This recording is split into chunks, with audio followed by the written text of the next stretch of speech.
Boa noite, boa noite. Hoje, para não correr o risco,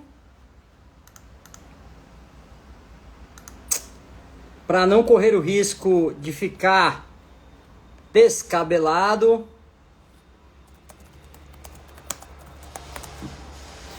eu já até aproveitei, tomei um banho, lavei o cabelo, coloquei um gel, né? E hoje não vai ter live descabelado não, vai dar certo aqui. Já dando um abraço para quem entrou, a Alice Cruz, que além de grande profissional da estética, né, que ajuda aqui a gente também a cuidar de si no nosso momento de autocuidado, é uma grande cantora, minha querida amiga doutora Mara Bittencourt, advogada. A Iraíde, boa noite, dona Iraíde. Quem está chegando, aproveita, é hora, porque hoje a gente vai falar de algo importante. Importante não só para o profissional que está exercendo ali, né, o seu mistério da prática previdenciária, mas também para o cliente que quer saber quais são os limites da cobrança, né, até onde que o profissional pode ir. O tema da live é cobrança de honorários, tá? A gente vai falar sobre honorários aqui, como pode cobrar, onde está o limite da lei, qual o entendimento da jurisprudência, como que eu faço para poder o processo ser ajuizado e eu conseguir cobrar aquilo direitinho, quais são os empecilhos judiciais e como eu posso superá-los para que realmente tenha uma cobrança do valor bacana quando o processo sair. Então a gente vai tratar dessas temáticas aí. Doutor Diego, boa noite. Doutora Soraya, doutor Rodrigo, boa noite também. Marinha, já falei com você aqui, querida amiga. Então, a cobrança de honorários, gente, é um tema de interesse não só de profissionais, seja quem atua na área administrativa, seja advogados que pleiteiam na área judicial, mas também para os clientes que querem saber, afinal de contas, será que o doutor pode cobrar tudo isso de mim mesmo? Será que ele pode cobrar esse percentual? Porque no final das contas eu fiquei com tanto lá, fiquei com 10 mil e ele pediu dizendo que era 8 mil, já era dele. Será que pode isso mesmo? A gente vai conversar sobre isso aqui hoje, tá? Doutora Sheila Freitas, minha querida vice-presidente da UAB Aracati, querida amiga, um grande abraço. Doutor Gilmário, advogado que entrou aí também. Doutor Iago Marques, que está entrando. Pedro Vitor, advogado.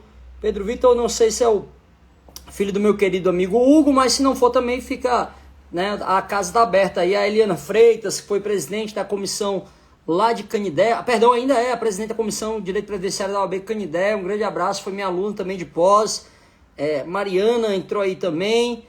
E aproveita, chama o pessoal aí, ó, manda um aviãozinho, porque o tema hoje é de interesse de todos. Seja você que está cobrando os honorários, seja você que é cliente vai pagar honorários, tá? A gente precisa hoje aqui aproveitar e entender, né, quais são realmente as possibilidades de cobrar que vai estar dentro da lei, dentro de previsões de tabelas, né? Quais são os limites. O que a jurisprudência, a justiça, ela entende que é legal, que pode ser feito ou não. Então a gente vai discutir tudo isso aqui hoje, tá?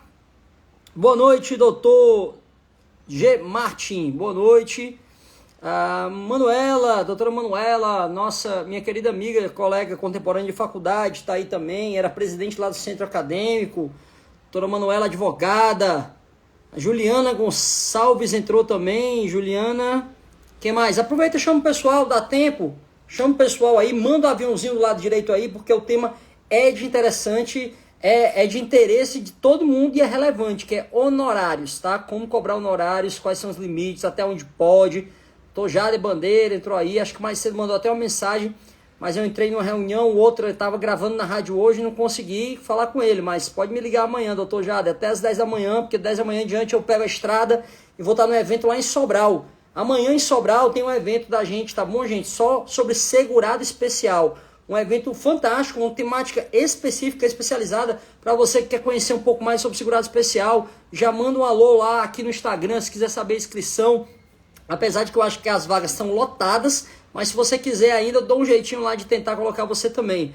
O Edson Moro perguntou ao professor Tiago, quando o laudo foi aprovado, só depende a justiça final, é assim? Me tira essa dúvida.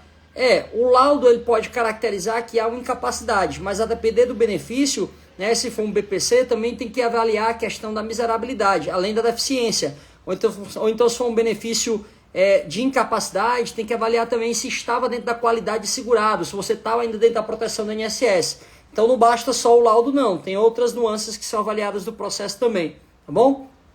Firmino entrou, Marcos Volato, o doutor Fábio Pontes, Romão, Bernardo, boa noite, boa noite, boa noite. Chama o pessoal, chama porque hoje é live sobre bufunfa, cascalho, din-din.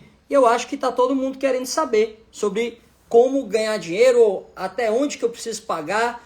A Laís Mancini, minha querida amiga lá de, eu não lembro se ela é de Americana, ou se ela é de Nova Odessa, ou se ela é de...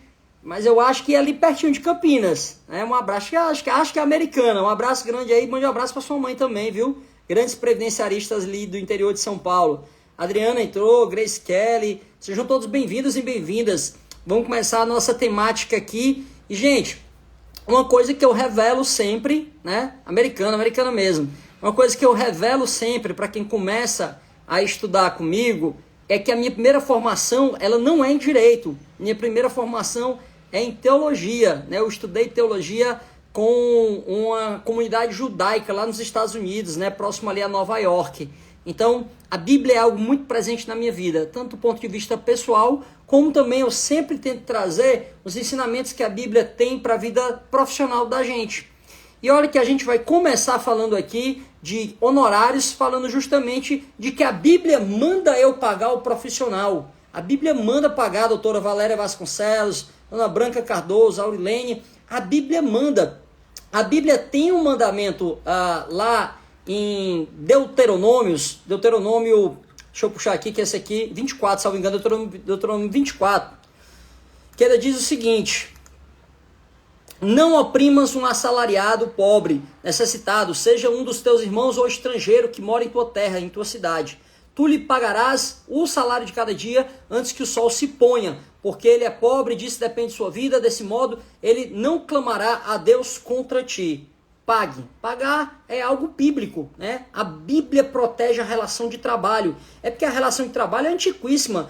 O povo judeu já tinha relação de trabalho, os outros povos também. Dr. Bruno Norões, meu querido amigo Jarivan Ripardo, que entrou. Um abraço. Você é teólogo também, Edson? Maravilha. João Batista entrou, tá entrando mais gente. Vai mandando um aviãozinho que dá tempo. Então a Bíblia, ela já protege a relação de trabalho e ela protege o pagamento da pessoa que trabalha. É claro que aqui ela está usando um termo do pobre, mas também a gente pode aplicar a todo trabalhador, porque é correto, né? Mesmo que a relação seja equiparada de duas pessoas com posses, quando a gente contrata um trabalho, a gente está fazendo ali um contrato entre partes, e entre as partes o acordado faz lei. É o que a gente chama em latim de pactus sunt servanta. A coisa pactuada faz lei entre as partes, né? Liviane, esposa do meu querido amigo Braulio lá de Sobral, um abraço. É de Arley, a Lúcia Brasil entraram, boa noite também.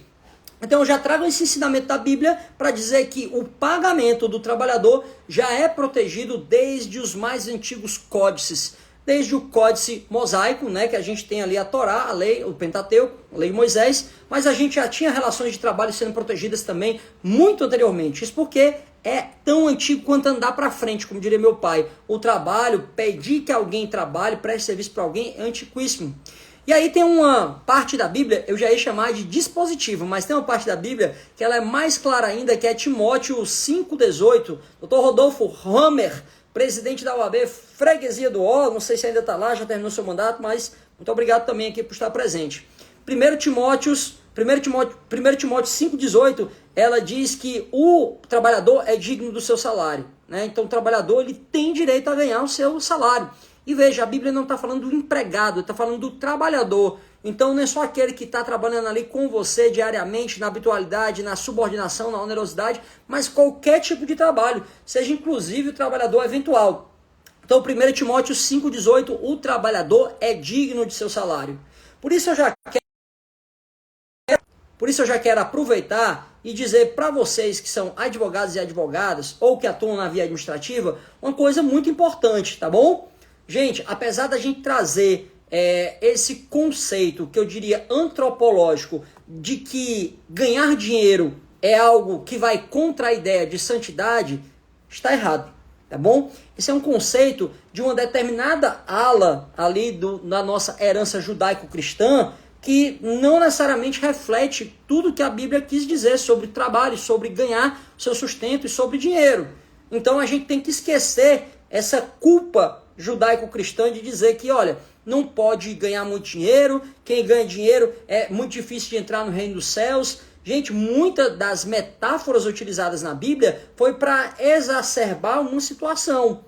Por exemplo, quando ele estava falando, quando se falava ali que é mais fácil um camelo passar por uma agulha do que um rico entrar no reino dos céus, provavelmente está falando das pessoas que têm muitas posses e são soberbas, se arvoram de ter muito dinheiro para poder oprimir ou humilhar outras pessoas. Mas não está falando outras pessoas, mas não está falando da pessoa que tenha posse, tenha dinheiro, tenha recurso e que é uma pessoa que é boa, de coração bom, que ajuda o próximo e que desenvolve seu trabalho e com dignidade, também ajudando outras pessoas. Então a primeira coisa que a gente tem que lembrar é que sim, é bíblico você pagar o salário de um trabalhador e é bíblico que você ganhe seu sustento honradamente. Inclusive a Bíblia vai falar de pessoas que tinham muito dinheiro e sim, era também, claro, pessoas com o coração vertido para o Senhor, para Deus. Então vamos esquecer essa ideia de que não posso ganhar muito, não posso cobrar muito, não posso ter muito dinheiro, porque senão não existe isso, tá? A primeira questão é teológica, antropológica, para a gente esquecer dessa herança judaico-cristã da culpa de se cobrar, de se ganhar dinheiro, tá?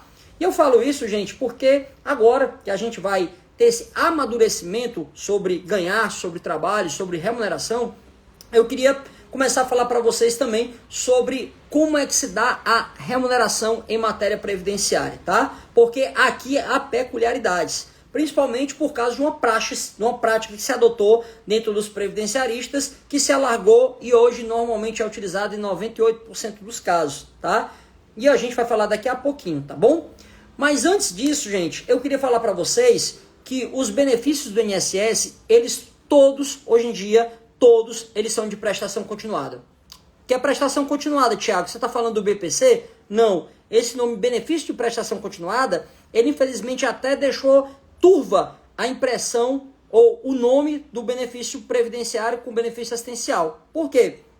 Porque ao dar o nome do benefício vindo da LOAS de BPC, ele passou a trazer uma ideia de que aquele benefício só tinha prestação continuada e talvez as pessoas pensaram que os outros não. Mas o que eu quero dizer, o BPC da LOAS é uma coisa, mas os benefícios previdenciários, todos eles também são de prestação continuada. Por que eu digo isso?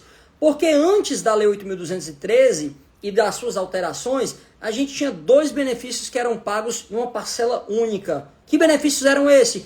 Um benefício que você deve lembrar, não porque você era vivo na época, mas porque está no inconsciente coletivo da sociedade, que é o benefício de auxílio funeral.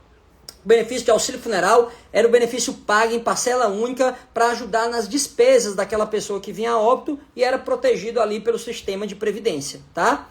Ele é um benefício muito antigo, ele é um benefício que já tem mais de 20 anos que ele foi retirado da lei, há muito tempo ele foi extirpado e inclusive ele criou um fato muito interessante, tá? Toda vez que o poder público ele diminui a proteção social para um determinado setor, o que acontece? Há criada ali uma lacuna, um vazio que vai ser ocupado, né? É uma regra de física, né? Imagina aquelas massinhas que tem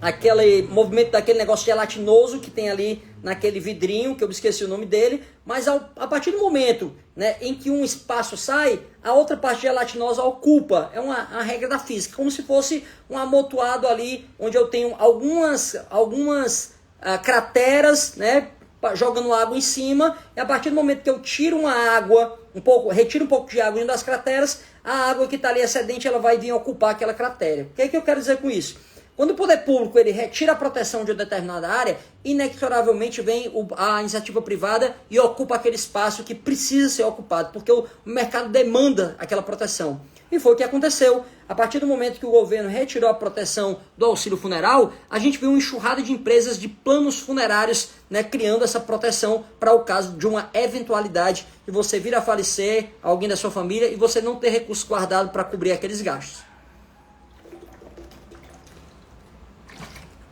Pequenininha, né, gente? É porque eu já me operei 16 vezes de pedra nos rins, e aí eu tenho que me condicionar a beber isso aqui por dia, né? Eu tenho que tentar me lembrar de beber isso aqui totalmente.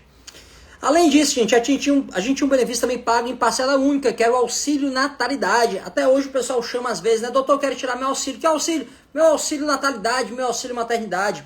Ele era um auxílio porque era pago também em parcela única para poder ajudar nas despesas daquele parto. ele também foi extirpado pela lei, né? Não existe mais. E o que eu tenho? Salário maternidade, ok? Beleza. Então, toda prestação do INSS, ela é prestação continuada. Professor, mas um cliente meu já recebeu um benefício de auxílio-doença de 15 dias. Pode? Pode. O fato da prestação ser continuada não significa que sempre ela vai ter mais de uma parcela. Mas não existe um benefício que, por regra legal, seja pago em uma única vez. Pode ser que, no caso concreto, aquele seu benefício de prestação continuada vai ser pago em uma única parcela, porque assim estava no requisito da lei. A pessoa só tinha uma incapacidade de 15 dias. Mas esse benefício, ele não é pago de uma parcela só se você tiver comprovada a incapacidade por mais tempo, tá? Então, todo benefício do INSS, ele é pago em parcela única, ok? Parcela única não, perdão. Parcelas, benefícios de prestação continuada. O que isso implica para cobrar os honorários? Implica que na hora de cobrar um benefício, eu vou ter parcelas vencidas, que a gente chama comumente, coloquialmente, do retroativo, tá? Eu vou ter parcelas que já passaram, que o INSS deveria ter pagado e não pagou, por um erro ou uma ilegalidade cometida na avaliação do processo ou interpretação da lei, tá? Eu vou ter parcelas vencidas e vou ter também parcelas que vão se vencer, ou o que o Código de Processo Civil chama de parcelas vincendas, tá? O que isso importa pra gente? Importa em considerar o valor da causa. Qual é o valor da causa quando eu trato de matéria previdenciária? Ressalvado o salário maternidade, se já tiver passado o prazo de 4 meses, que é a duração do salário maternidade, o valor das causas em matéria previdenciária são compostas, né, os valores por parcelas vencidas, aquelas desde a negativa do INSS, como também por parcelas vincendas. Aí a gente vem para um ponto crucial da cobrança, que é o quê? Em tese, a cobrança ela deve cobrir um percentual sobre a vantagem econômica que a pessoa vai ganhar. O que é vantagem econômica? É quanto a pessoa vai aproveitar daquele seu trabalho, né? Então imagina que a pessoa está recebendo um benefício de prestação continuada. Ele tem uma duração mínima de 2 anos, porque a lei pede que para ter direito, você só tem direito se você comprovar um impedimento de longo prazo de pelo menos 2 anos. E também o decreto 6214, que regulamenta o benefício de prestação continuada, ele vai dizer que ele pode ser revisto a cada 2 anos. Então a duração mínima dele é de 2 anos, ok? Tranquilo? Beleza. Então eu vou ter parcelas que podem ter sido já negadas, né? Eu entrei com benefício do INSS, o INSS negou. Quando deu 3 meses de indeferimento, entrei na justiça. Então, quando eu ajuizo a ação, essa parcela de até a data do ajuizamento, até o início, o requerimento administrativo, ele vai compor ali, ele vai ser de parcelas vencidas, tá? Doutora Ruth, acho que é lá minha amiga de Canindé, um abraço. Professor Ralph Nóbrega, que vai estar aqui muito em breve em Fortaleza. Doutor Davi Montezuma, meu querido amigo, filho da doutora Daniela Montezuma, grande advogada previdenciarista. Então essas parcelas do requerimento negado até o ajuizamento, elas são parcelas vencidas, né? Elas são o que a gente chama de atrasado ou retroativo, o cliente chama logo de atrasado, né? Então parcelas vencidas. E o que são as parcelas vincendas? Aquelas parcelas que vão entrar no cálculo do valor do benefício, né? Até um certo tempo.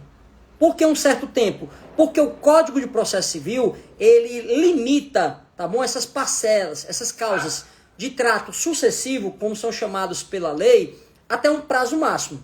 Por que eu estou tentando conformar esses dois conceitos aqui? Porque eu disse, em tese, a pessoa deveria ter direito à vantagem econômica. Só que a vantagem econômica, por exemplo, de um caso de uma aposentadoria por idade, pode ser de 10 anos. O cara se aposentou como agricultor com 60 anos e ele vai gozar do benefício até os 70, 80 anos de idade. Então, o meu direito de cobrar seria sobre a vantagem econômica dele.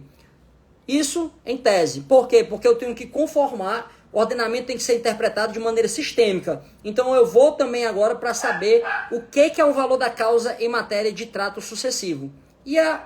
O CPC, ele vai estabelecer que em se tratando de trato sucessivo, esse valor da causa ele é composto pelas parcelas vencidas, aquelas do indeferimento até a data do ajuizamento, e por parcelas vincendas. E quanto é o valor dessas parcelas vincendas, ou até quantos meses se considera? O CPC vai dizer que é até 1 ano, ou seja, 12 prestações após aquela ação. Então, eu tenho parcelas vencidas, da época do indeferimento até o ajuizamento, e depois mais 12 parcelas vencidas, um ciclo completo.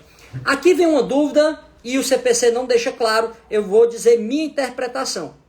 Professor, quer dizer então que eu posso cobrar do indeferimento até a última decisão? Isso são parcelas vencidas? Sim. Até quando o juiz determina que o INSS comece a pagar administrativamente, aquilo ali são parcelas vencidas. Tanto é que se você já tiver pegado uma sentença, a sentença vai dizer o seguinte: olha, aqui é fixada a DIB, a data de início do benefício, mas a DIP, a data de início do pagamento é até tal. Por exemplo, um benefício requerido, Dr. Alex Curvelo, nosso querido amigo presidente da UAB, presidente da Comissão de Direito Previdenciário da UAB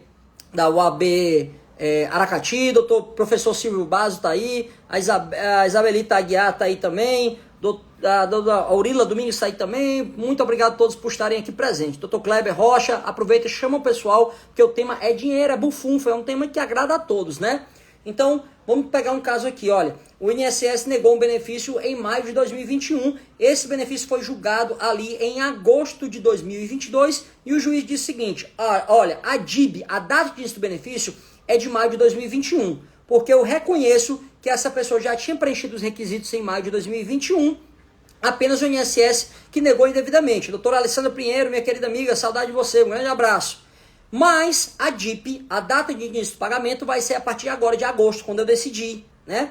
Inclusive, por mais que a execução dessas parcelas demore um pouco e só venha a ser pagos lá para janeiro de 2022, a DIP, o pagamento administrativo, vai ser a partir da decisão, a partir de agosto de 2022 e não de janeiro de 2023. Então o juiz vai estabelecer a DIB, a data de início do benefício, a partir de maio de 2021 e a DIP a partir de agosto de 2022, ok? Então eu vou ter parcelas vencidas até aquela decisão. E a DIP, ela vai inaugurar um ciclo de 12 meses, tá? E sobre esses 12 meses, eu também posso cobrar os 30%, ok? Tranquilo? Qual é a interpretação que eu faço? Tem gente que pergunta o seguinte: professor, e se esse camarada, ele ganha... Pode passar se quiser, amor. Esse camarada, ele ganha 3 mil reais e ele tem um salário, 13º salário de 3 mil reais também. Então, 30% do 13º salário também é 900 reais. Então, eu posso cobrar sobre o 13º salário também os 30%? Aí eu vou dizer, eu entendo que sim. Por quê? Porque se você olhar o CPC fala do ciclo de um ano. E o 13º salário, ele é pago como reflexo do ciclo de um ano. No caso de benefício previdenciário, não é 13º salário, mas abono anual. Meu amigo João Linhares, lá de Sobral, grande contador também, um abraço para você. Então eu entendo que o 13º salário está dentro do ciclo de um ano que fala o Código de Processo Civil. Então, particularmente, sim, eu entendo que pode ser cobrado também os 30% sobre esse 13º salário ou abono anual, como a gente chama em matéria previdenciária. Dr. Rafael Didier, presidente da Comissão de Direito Previdenciário da UAB Sobral, grande abraço também. Dr. Caio Ives, um abraço. Então, eu entendo particularmente que pode ser cobrado, tá bom? Qual é a outra digressão que a gente tem sobre essa cobrança de honorários aí? A gente vai ter também uma questão operacional sobre essa cobrança, tá? E essa questão operacional, ela tá ligada a quê? Né? Eu sempre oriento os escritórios que eu presto mentoria a orientarem bem os clientes dele. Inclusive, na semana que vem eu vou gravar de 20 a 30 vídeos só tentando esclarecer os pontos do contrato, né? Não só no quesito honorários, mas sobre duração, sobre contato com o escritório. Eu vou fazer isso aí e não vou fazer voltar para nenhum escritório específico. Vai estar no meu canal lá do YouTube. E se vocês acharem que cabe, que é interessante, vocês consultam e mandam lá para o cliente de vocês. Na hora que o cliente vai perguntando quanto tempo dura o processo, o professor Thiago tem um vídeo aí que fala sobre isso. A minha causa tem chance, quando é determinada doença, vai lá no canal do professor Thiago, manda para esse cliente, para ele saber quais as chances de dar certo, tá? E outras questões também, sobre cobrança, eu vou deixar para os casos aí também. Então, outra questão que eu digo que é operacional é sobre o pagamento das parcelas vincendas, né? Porque tem gente que, às vezes, a dona Branca falou aí, tem um cliente que sai um retroativo de 58 mil reais. Será que eu posso cobrar os 30% sobre as vencidas de 58 mil? Claro, óbvio, né? É permitido. A OAB, ela inclusive tem tabelas em cada estado. Eu não escolhi falar da tabela do Ceará porque cada região, cada estado tem a sua. mas normalmente todas as tabelas de OAB, até onde eu conheço, elas permitem 30% sobre o valor da causa. E o valor da causa é o retroativo às parcelas vencidas com, normalmente, já que o CPC assim determina, as 12 parcelas vencidas, aquela que completa um ciclo de 1 ano, né, do benefício, ok? Então pode cobrar. A questão operacional é, o meu cliente tem 58 mil reais e 30% vai dar mais ou menos 17.700 e alguma coisa. Só que ele vai receber ainda aqui os próximos benefícios. E ele queria saber se ele pode me pagar tudo de uma vez, porque ele não quer ficar tendo descontado 30% todo mês durante esse ciclo de 1 ano. Ele pode? Claro que pode, tá? Isso aí, gente, é uma liberalidade, é uma regra que tem natureza privada. A parte, né, o autor da ação pode combinar com o escritório, com o advogado, para dizer, olha, eu não quero que você desconte nos próximos 12 meses, incluindo o abono anual, não. Eu quero que você já desconte todo desses 58 mil reais que eu tenho aqui atrasado, tá? E na grande maioria das vezes os clientes pedem para fazer isso aí. Só que às vezes ele fica com impressão assim, porque muitas vezes vem um desavisado e pega ali um sobrinho que está no começo da faculdade de Direito, ou então, como eu costumo dizer, pega o filho de um amigo, de um parente, do padrinho, cujo tio, que tem um primo no estado de Roraima, que está fazendo o 2º semestre de Direito e diz que não podia cobrar tudo isso tudo atrasado, né? Pega um desavisado e diz, não, mas descontou mais de 30%, não pode sair. Mas será que foi combinado com o advogado, com o escritório? Se foi, então não há prejuízo. Pacto sunt servanta. O acordado, pactuado entre as partes faz lei. Doutor Renan Elias, vice-presidente da Comissão de Direito da Assistência Social, meu amigo doutor Antônio Macedo, lá de Juazeiro do Norte, um abraço para todos vocês também. Então, gente, é muito importante também, porque esses desavisados atrapalham muito aí também esse processo de cobrança de honorários, tá bom? Mas essa é uma parte que é operacional e deve ser decidida só ali, lá no finalzinho, quando realmente está sendo executado e paga ali o RPV ou o precatório também, tá bom? Aproveitando RPV e precatório, também tem chegado a seguinte demanda de alguns amigos, alguns alunos e alguns também clientes também desses meus alunos, já que eu tenho um canal que ele está aberto, né, e o Instagram ele é aberto para todo mundo. Então eu tiro dúvida de forma irrestrita. Se alguém quer, eu tiro dúvida aqui. Que é a seguinte pergunta, né? Se a pessoa pode dispor, se ele pode vender o seu crédito. Será que eu posso vender? Tem uma empresa que me ligou perguntando se eu quero vender o meu RPV, o meu precatório. Pode? Pode. Isso também é uma liberalidade sua. Aquele direito creditório está incorporado ao seu patrimônio e o patrimônio ele é disponível sim. Então, se a empresa lhe ligar e disser, olha, eu quero pagar 70% do valor, se o senhor quiser se o senhor quiser receber logo dinheiro, posso fazer isso? Posso. Claro, a gente sempre pede, orienta, né, converse com o advogado, porque se o advogado não tiver destacado o valor dele, né, não tiver pedido destaque, aí o advogado pode ficar vendo navios. Então, negocie com o advogado. Agora, se o advogado já tiver pedido para separar, destacar a parte dele, então você pode negociar de qualquer forma ali a sua parte, tá bom? Então, é possível sim vender, antecipar o seu dinheiro, começar a receber logo. Agora, tem muita gente que precisa, né? Tem muita gente que precisa porque às vezes está fazendo um empréstimo de CDC, de crédito direto ao consumidor, pagando quase 7% de juros ao mês, e aí é melhor às vezes fazer antecipação. Mas eu sou obrigado? Não. Também tem gente que não precisa, pode esperar para receber aquele dinheirinho a mais ali depois. Como a gente estava falando de valor da causa, a gente estava falando de cobrança, eu tenho que também ser responsável e falar de uma súmula da TNU, que é a súmula de número 17. A súmula de número 17 da TNU, ela diz que não cabe renúncia tácita para fins de competência do Juizado Especial Federal. O que é que significa isso? Juizado Especial Federal só pode julgar aquelas matérias de competência da Justiça Federal cujo o valor da causa não exceda 60 salários mínimos, tá? O Diego Lindenberg perguntou, pode vender para o próprio advogado? Salvo engano, há um entendimento do Tribunal de Ética de que não, Diego. Então, há um entendimento, salvo engano, de que não, tá? Agora, eu vejo muito operacionalmente, né, fazer ali alguns acordos entre amigos para oferecer para o cliente do outro e fazer meio de uma maneira cruzada. E aí eu não sei se tem impedimento, penso eu que não. Natália está aqui também, salvo engano, acho que é a Natália. Se for a Natália, espero que você se recupere, minha amiga. Estamos orando todo dia de manhã aí pelo restabelecimento da sua saúde. Então, sim, eu posso dispor. Agora, sobre o próprio advogado comprar, salvo engano, há uma restrição de interpretação do Tribunal de Ética. É bom pesquisar aí com alguém. Vou convidar um amigo do Tribunal de Ética para falar aqui muito em breve, tá?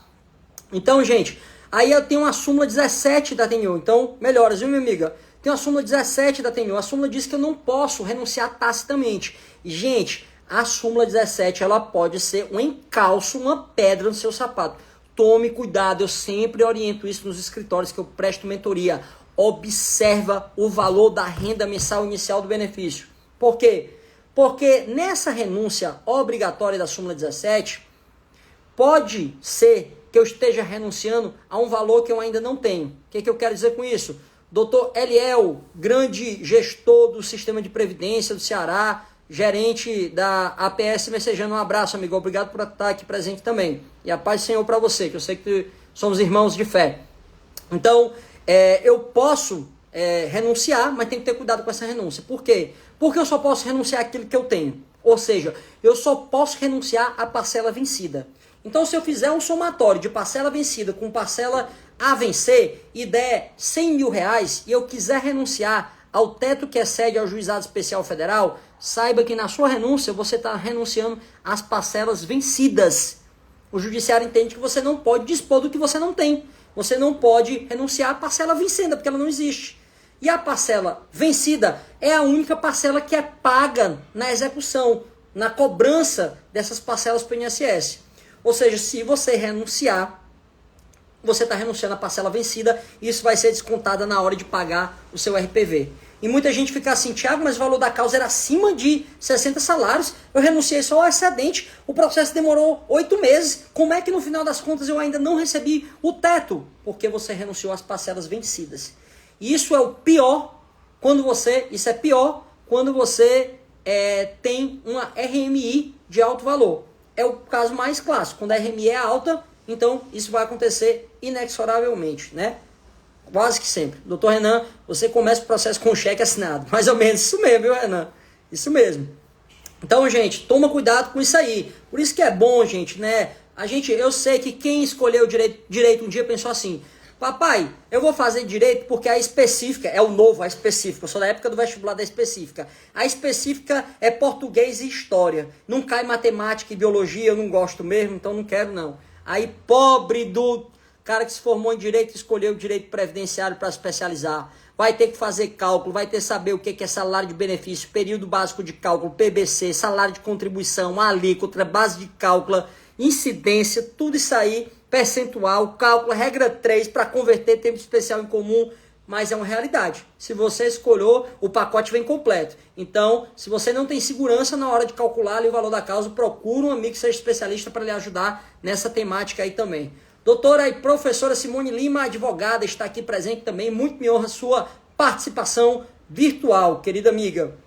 Então, gente, a súmula 17, ela pode criar esse óbice, tá? Ela pode criar esse óbice sim. Então, é importante ficar ligado nisso aí também. Professor, como está a questão do destaque em processo administrativo? Doutor Jader, por mais que algumas pessoas tenham levantado a bandeira e querendo avocar para si essa responsabilidade de dizer que há um movimento, né, para negociar isso com o INSS, isso é inegociável do ponto de vista jurídico, né? O INSS não tem como conceder, o INSS ele é pautado pelo princípio da legalidade. E a lei apenas prevê que a consignação seja para aqueles que estão no artigo 115 da lei. Então, se algum movimento classista disser, olha, a gente está lá lutando pelo destaque, é uma luta que ela é, como é que eu posso dizer, inexequível. Ela não existe, né? Ela é uma mera hetereidade, ela não pode ser concretizada, porque o INSS só vai cumprir o que tiver na lei.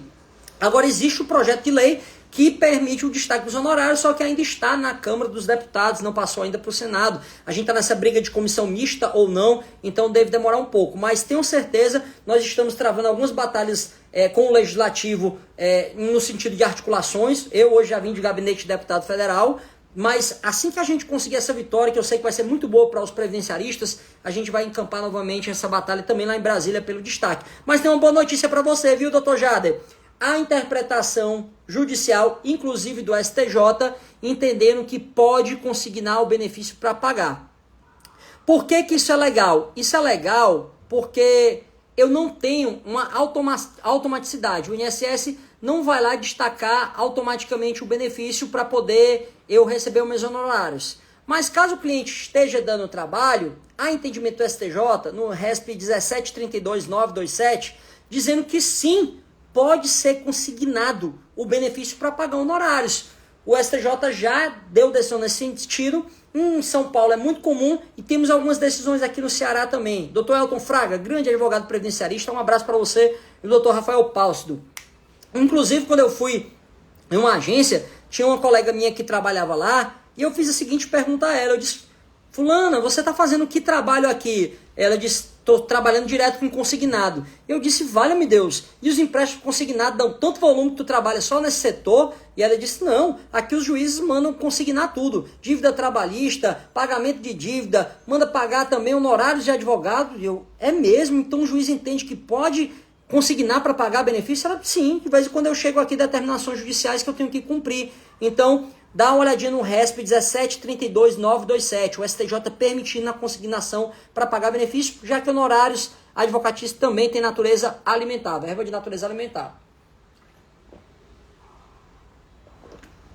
Bebendo uma aguinha, a ver se eu paro de ter pedra nos rins, tá? Tá bom? Então, é possível judicialmente. Não há RESP 1732927, 1732927, tá? Então é possível, com medida judicial, consignar a esse entendimento, né, da justiça. Não é automático, ainda não estamos com o projeto de lei aprovado, mas a decisão judicial sim, tá?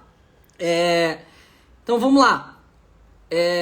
Tem mais uma temática aqui que eu guardei para vocês sobre honorários, que é o percentual. Quanto é que pode se cobrar, né? Gente, a tabela da OAB, de todos os estados onde eu conheço, mas vou falar também aqui com propriedade do Ceará, porque consulto sempre, ela permite 30%. Ela não só permite, ela estabelece, mas como piso, tá? Por quê? E é importante que quem talvez não seja advogado entender esse conceito também. Ah, eu vou pedir para o advogado lá, porque ele já aposentou meu pai e minha mãe, eu vou pedir para ele me dar um descontinho lá nos honorários. Vou pedir para ele cobrar 20% apenas. Não pode. O advogado que cobra menos de 30% está cometendo uma infração ética chamada aviltamento de honorários. O que é aviltar? Aviltar é desmerecer, tá bom? Esse acordo que é feito dentro da OAB para uma tabela mínima é para garantir que as pessoas não queiram ali ganhar mercado um do outro simplesmente colocando os honorários lá para baixo.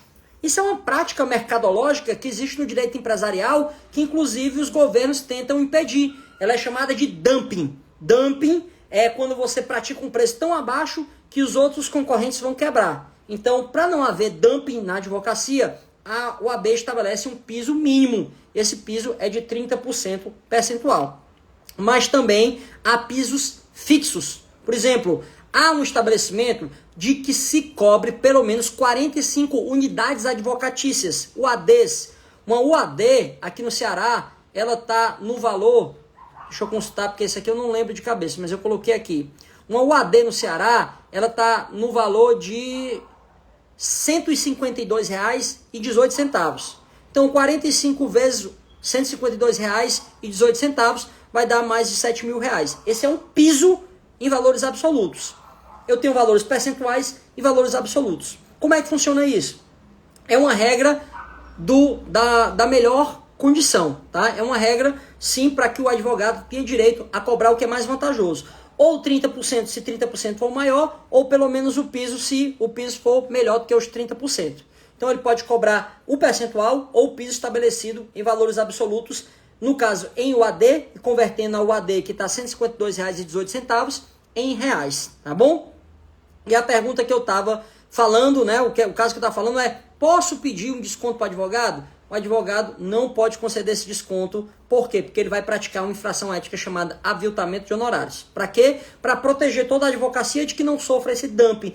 Entra um escritório muito grande e ele diz, olha, a gente tem muito dinheiro aqui, vamos segurar as pontas, vamos ganhar dinheiro só para te ganhar mercado durante um ano e quebrar todo mundo. Ou então um advogado que é mais jovem ali, diz, não, a concorrência está grande, eu ainda não acho que posso me destacar através de outros meios, então vou começar a praticar aqui metade da tabela. Não pode, tá? O profissional ele tem que se destacar porque ele é um bom profissional. E há maneiras, gente. A maneira de se destacar num atendimento de excelência, né, em você atender o cliente ali o tempo todo que você precisa. Então, a maneira de se destacar com a sua cognição, com o seu conhecimento, né? Você já fez uma pós-graduação, você já escreveu um artigo científico, você está participando sempre de congresso, de seminário, né? Os seus clientes estão vendo no Instagram ali que você realmente está sempre se atualizando, né? Inclusive, gente, para quem está aqui, a gente vai começar a nossa 7ª turma de pós-graduação. 7ª turma de pós-graduação em Fortaleza, a partir do final de maio deste ano.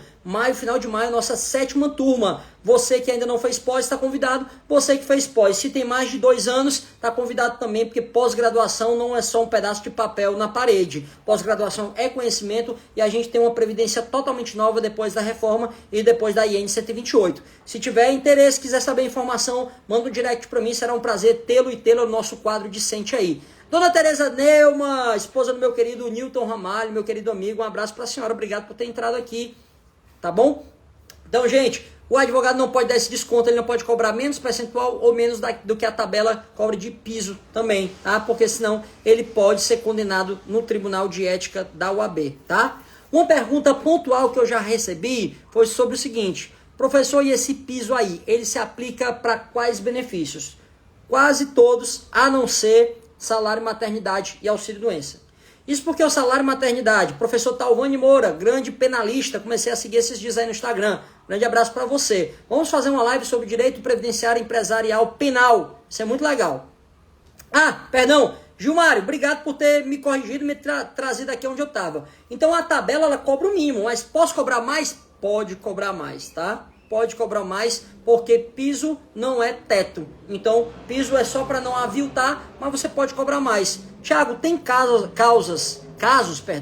em que eu posso cobrar mais? É uma praxe? Tem. Por exemplo, gente, salário maternidade, eu vejo a prática de se cobrar 40%. Por quê? Porque o trabalho de instrução do processo é tão grande quanto uma aposentadoria, mas a pessoa só vai receber 4 parcelas. Então, é justo que o advogado ou a advogada cobrem, sim, 40%.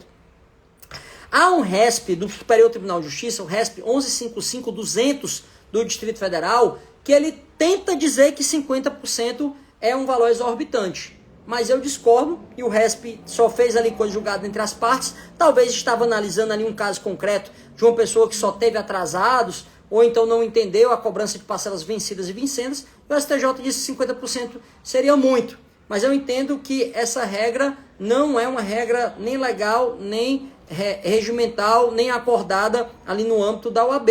É uma decisão, talvez um caso pontual e concreto. Então, há casos que pode cobrar 50%? Eu entendo que sim, tá? Inclusive, tem escritórios que colocam uma cláusula de 10% a mais, se for necessário ali você ter alguma diligência, né? Não, eu não acho que tem teto, não. Vou dar um exemplo aqui. Imagina que um cliente seu, ele entra hoje com um pedido para você fazer uma desaposentação, tá? Ou então uma reaposentação, que não tem tese firmada ainda em controle concentrado, mas você sabe que é dificílima. Então você vai cobrar 30%? Olha, eu não cobraria. Eu cobraria mais e ainda pediria uma entrada. Tá? Por quê? Porque é uma tese inexequível quase, que claro que não é inexequível, porque se você for o próximo Clóvis Bevilacqua, próximo Francisco Ponte Miranda, Cavalcante Ponte Miranda, você pode criar uma tese que superar o entendimento do STF. Mas, se a gente não conseguir criar essa nova tese, então ela vai ser frustrada, aquela ação. Então, entendo que tem causa, sim, que você pode pedir, sim, um valor a mais, porque ela é uma causa mais arriscada e vai dar mais trabalho. Então, particularmente, eu entendo que sim. Tá ok? Fora isso, já me perguntaram auxílio-acidente. Professor, auxílio-acidente dá para cobrar o piso? Dá, gente. Por quê? Veja o artigo 86, parágrafo 2º da Lei 8.213. Ele diz que o auxílio-acidente vai ser pago até o momento que for concedida a aposentadoria ou até que a pessoa venha a óbito. Então, o auxílio-acidente vai ser pago a vida toda. Por mais que o valor dele seja menor, ele vai ter muito tempo de duração. É um benefício de prestação continuada. Então, dá para cobrar piso também do auxílio-acidente. Então, sim, a resposta é pode cobrar sem medo de ser feliz. Tá? Dá uma olhadinha também no caput do artigo 86. Por quê? Porque lá diz que o auxílio-acidente será pago assim que seja cessado o auxílio-doença. Então há previsão na lei para ter uma automaticidade de pegar o auxílio-doença, acabar com ele, dar a DCB dele e já começar a dar de início do benefício do auxílio-acidente. Isso aí já nasce um direito muito interessante. O direito de receber todos os atrasados desde a época da cessação do auxílio-doença. O INSS só programa a cessação, não faz uma nova perícia para ver se a pessoa ficou com sequela, que reduz a capacidade, então não consegue avaliar o direito ao auxílio-acidente. Então eu pago ali, tenho que pagar, né, se o juiz e o médico identificarem que a sequela ficou desde a cessação do auxílio-doença, remanesce o direito de ter todos atrasados desde a DCB do auxílio-doença. Então isso já gera uma boa parcela de atrasados e ainda vai gerar também o direito a receber dali diante. Porque pode ser o caso de uma sequela que a pessoa não teve direito ou não pediu o auxílio-doença. Aí não tem atrasados. Mas por mínima que seja a parcela do auxílio-acidente, mas você paga a vida toda. Então cobre sim os seus honorários, seu piso, sem medo de ser feliz. Tá bom? Beleza? O caso de auxílio-doença, professor, o que é que eu faço? Gente, auxílio-doença, a praxe que eu vejo é a cobrança de 30% enquanto o escritório estiver trabalhando naquele processo. Tá? Pode se cobrar mais? Pode também. Tem gente que cobra 40%. Mas eu vejo a grande maioria, majoritariamente, cobrando 30%. Agora, vou pedir a prorrogação. Foi prorrogado? 30% enquanto ele tiver sob a sua tutela aquele caso de benefício, tá? Doutor João Borges Filho, grande amigo, doutor João Borges Filho, lá do Juazeiro do Norte, um grande baluarte da advocacia, né, grande líder da advocacia, meu querido amigo, um grande abraço para você, tô com saudade aí da região do Cariri, muito em breve quero visitá-los aí, tá? Então, a praxe tem sido essa, cobrar enquanto o benefício estiver sob a tutela do escritório. Pediu prorrogação, foi concedida? 30%. Vou lutar aqui para pedir a aposentadoria por invalidez, até ser concedida 30% sobre o auxílio-doença, tá? E aí, eu queria dar uma dica para vocês, eu queria que vocês olhassem o recurso especial 1734777. Porque esse recurso especial, ele diz que o artigo 62 da Lei 8.213 foi enxertado e alterado pelo parágrafo 1º. E ele traz uma regra no parágrafo 1º que ele diz o seguinte: a nova regra é de que a Eliane perguntou aqui, Eliane, são 45 UADs e a UAD tá 152,18. Então converte aí, vai dar 7 mil e pouco, não vai dar 8 mil, vai dar 7 mil e pouco, tá? Então administrativamente a tabela permite. Já judicialmente vai ser 60 UADs. Dá uma olhadinha lá na tabela, tá bom? E converte aí. Então, agora eu fui responder a pedido do Jada. A Eliane esqueci, mas vou lembrar agora. A Fernanda já perguntou qual é o RESP. O RESP é o 1734777. RESP 1734777.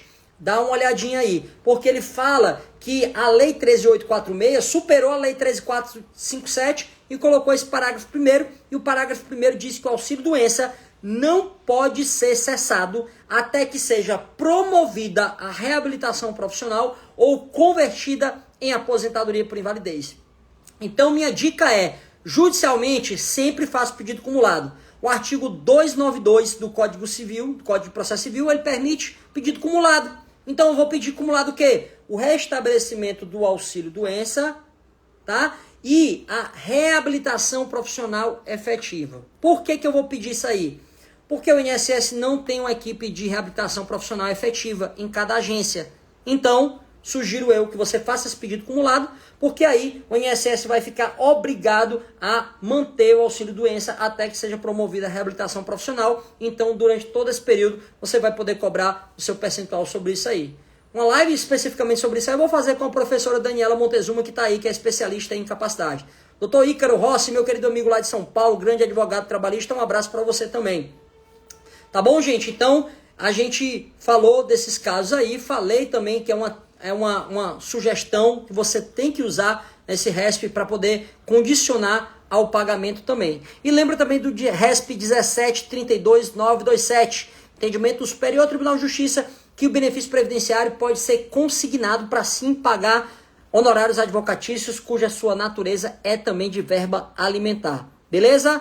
A live foi produtiva, espero eu que sim. A gente falou sobre cobrança, a gente explicou inclusive para clientes que pode ser cobrado. E por isso eu vou deixar a live salva. Vai que você tem um cliente que está com dúvida se pode cobrar 30%, se pode cobrar piso, se realmente está na tabela de honorários. Fica a live salva, mostra para ele aí. Não há qualquer dúvida, é incontroverso sim. E lembre, você tem direito a cobrar seus honorários. Quero deixar com a última lição de uma anedota, por assim dizer, que se conta no mundo dos negócios, para vocês entenderem como o valor do conhecimento é de extrema importância, tá bom? Olha o valor do conhecimento, como ele é importante. Às vezes, gente, eu já vi amigo meu dizendo o seguinte: deu uma pessoa me perguntar se podia acumular 2 LOAs, 2 BPCs numa casa. Aí eu disse: aí tu pegou, tu assinou o contrato? Esteja sempre pronto, gente. Contrato a gente anda com ele aqui atrás daquele negocinho do banco do carro. Contrato anda ali. E a almofadinha, porque tem gente que não assina. Gente, você nunca sabe quando você vai encontrar um cliente. Eu já peguei um cliente, por exemplo, quando eu estava comendo em Icó. Chegou um rapaz que eu notei que ele tinha um braço mais curto. Eu perguntei: o senhor já tentou o benefício uma vez? E ele disse: já, mas foi negado. Por quê? Porque minha irmã trabalhava. E eu disse: tu mora com tua irmã ainda? Não, ela já se casou. Vamos tentar o benefício agora. O cara atendendo, servindo um lanche com cardápio. Eu: peraí, que tem um contrato ali no carro, ali, vamos pegar ali e tal. Ande sempre com contrato, tá? Você nunca sabe quando vai entender. Muito boa parte do segredo do sucesso, gente, é estar sempre de olhos para aquilo que você quer. Eu tenho uma história que eu já contei várias vezes para a Thalia, de um amigo meu que cresceu comigo, como ele estava atento, sempre procurando o objetivo dele, como ele foi premiado muito, muito na vida. Mas como não é uma história que eu gosto de dizer que tinha um objetivo nobre, então eu não vou dizer para vocês dessa história específica. Eu conto pessoalmente quando tiver. Mas ele traz uma lição, nesse caso dele, de uma coisa muito importante: estar sempre buscando seu objetivo faz com que você consiga atingi-lo. Às vezes mais do que você quer. A vida cobra coerência. Então, estar sempre atento ao que você quer é importante. Ande com um contrato dentro do carro. Se puder, gente, contrata um desses mecanismos aí, contrato digital. Se precisar, faz com ele ali na hora, já manda o link para ele, grava ele pegando ali, dando a assinatura dele, pronto. Pega, contrato na hora. É importantíssimo, tá bom? E qual a dica que eu vou dar? Esse amigo meu disse assim: não, mas tô nem com contrato aqui, e é uma coisa simples, né? Depois daquela lei de 2020, ele pode, né? Pode inclusive administrativamente. Eu disse: cara, pelo amor de Deus, tu sabe que a lei permite. Tu sabe, porque tu fez pós comigo, tu anda comigo direto, eu te levo para dar palestra, em todo canto tu tá mastigando, respirando e transpirando direito previdenciário. Mas o teu conhecimento só hoje tu manuseia com facilidade, porque tu um dia gastou muito, tanto dinheiro quanto tempo, para poder saber dele. Aí né? É mesmo, né, Thiago? E agora? E agora vamos dar a volta no carro e conversar com aquela mulher, dizer que ela precisa ser melhor assessorada. Gente, conhecimento é tão importante que no mundo dos negócios conta-se a história de um grande computador central de um banco que ele pifou. E ninguém sabia consertar. Tinha uma equipe de TI, de tecnologia da informação dentro do banco, ninguém conseguiu consertar. Tiveram que contratar um consultor externo. E esse consultor externo, ele chegou e resolveu o problema em 5 minutos. Ele mexeu um negocinho lá, apertou um botão e desse botão o computador voltou a funcionar. E aí perguntaram quanto era o serviço dele. Ele disse $1.000. O dono do banco ficou revoltado. $1.000 por causa de 5 minutos? Não, tudo bem, eu não perguntei antes, mas manda pagar ele. Agora eu quero um discriminativo para saber por que ele me cobrou $1.000. Aí o cara disse: tudo bem. O consultor externo pegou, fez lá a notinha de serviço dele e colocou: 5 minutos do meu tempo, $1. Saber em 5 minutos qual botão apertar, $999. Não é pelo tempo, é pelo conhecimento que arduamente você adquiriu, investindo tempo, investindo dinheiro, investindo estar longe da sua família, dos seus parentes, estar longe dos momentos de lazer. Então, o que parece simples para você foi conquistado com muito suor. E eu tenho certeza que vale muito. Por isso, cobre seus honorários. É da palavra de Deus. 1 Timóteo 5,18. O trabalhador é digno de seu salário. Tá bom, gente? Espero que tenha sido produtivo. Muito obrigado para quem entrou aí também, o Fidel Marcos, ex-colega, né? Porque eu não estou mais no INSS, mas acho que ainda tá. Obrigado a todos vocês que estiveram presentes aqui. Um grande abraço e até a próxima live. A gente tem sábado. Sábado, se for descansar, tomar uma cervejinha, guarda aí um fôlego para assistir a live também, que a gente vai estar aqui também, tá bom? Grande abraço e até a próxima.